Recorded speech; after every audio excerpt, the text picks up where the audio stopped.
True, nervous, very, very dreadfully nervous I had been and am. But why would you say that I am mad? The disease had sharpened my senses, not destroyed, not dulled them. Above all was the sense of hearing acute. I heard all things in the heaven and in the earth. I heard many things in hell. How then am I mad? Hearken and observe how healthily, how calmly I can tell you the whole story.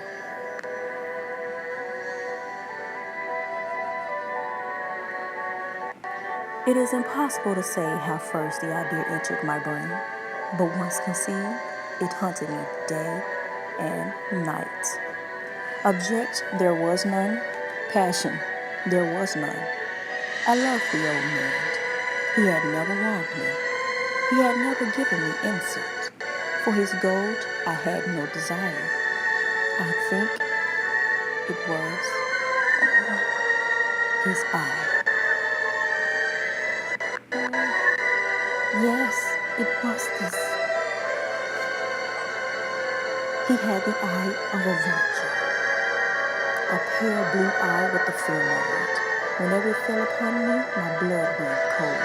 And so by degrees, very gradually, I made up my mind to take the life of the old man and thus rid myself of the eye forever. Now this is the point. You fancy me mad. Mad men know nothing, but you should have seen me. You should have seen how wisely I proceeded, with what caution, with what foresight, with what dissimulation I went to work. I was never kinder to the old man than during the whole week before I killed him. And every night, about midnight, I turned the latch of his door and opened it, oh so gently.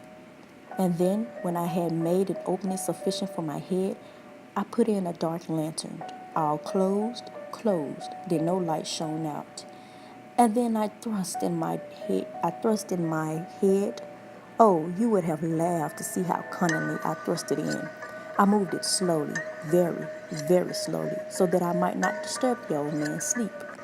It took me an hour to place undid the lantern cautiously, oh so cautiously. Upon the eighth night, I was more than usually cautious in opening the door.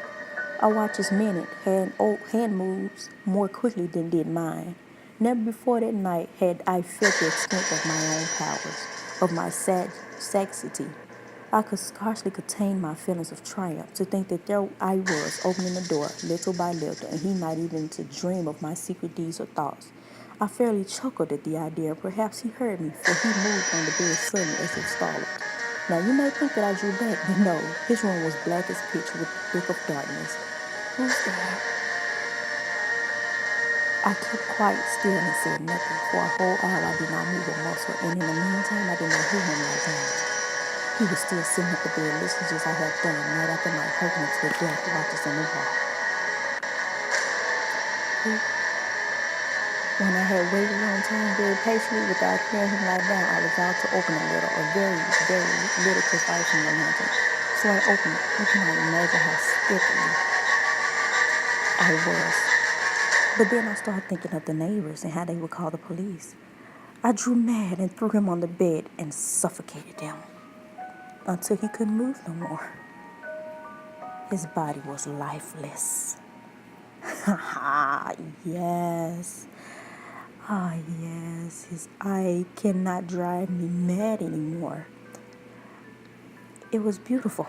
Oh, it was magnificent.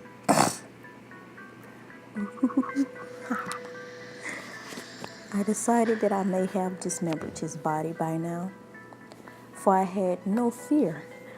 I took off his legs, his arms, and even detached his head. I opened up this little opening that I had at the bottom of my floor, and I threw every piece in little by little to where the eye could not ever look at me again. I felt like a madman. The neighbors called the policeman because they heard a lot of shrieking going on next door. But what else? I had no fear.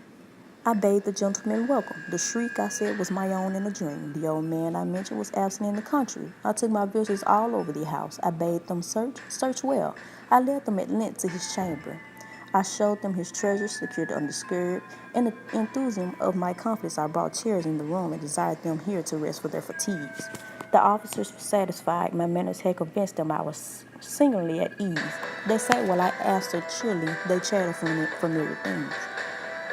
No doubt I now grew very pale, but I talked more fluently and with a heightened voice, yet the sound increasing. What could I do? It was a low, dull, quick sound, much such a sound as a watchman when enveloped in cotton. I gasped for breath, and yet the officers heard it not.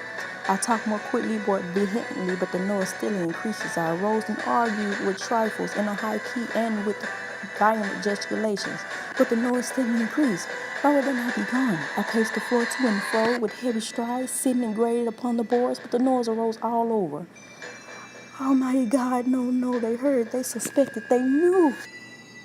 They were mockery of my heart. This I thought and this I think, but anything was better than his agony. Anything was more tolerable than this derision. I could bear those hypocritical smiles no longer. I felt that I must scream or die. And now again, hark, louder, louder, louder.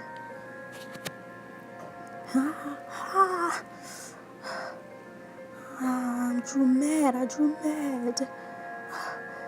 Villains, I shrieked, dissemble no more. I admit the deed. Tear up the planks. Here. It is the beating of his hideous heart.